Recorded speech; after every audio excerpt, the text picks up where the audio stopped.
Elektrikanı bilməyə də bilərsiniz. Santexnikanı bilməyə də bilərsiniz. Amma biləsiniz, sizin də qiymətiniz 1 kvadratı 3 manatlıq dizaynerlərdən artıq olmayacaq.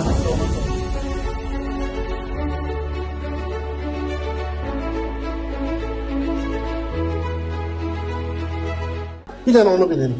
Əgər 2 dənə yağ materialdırsa, mütləq sivəsi olmalıdır. Dizayner yanlış başa düşür gizli qapını.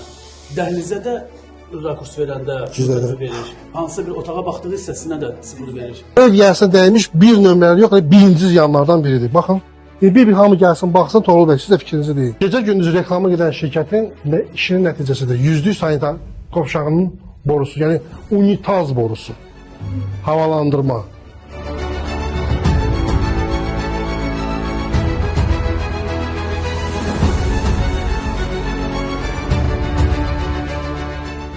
Setka vurulur bunun altından.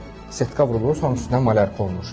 Ki o elastiklik yaransın ki, çatlar əmələ gəlməsin. Burada o mikro çatlar var. Yəni siz dizayner olmamışdan qabaq psixoloq olmalısınız.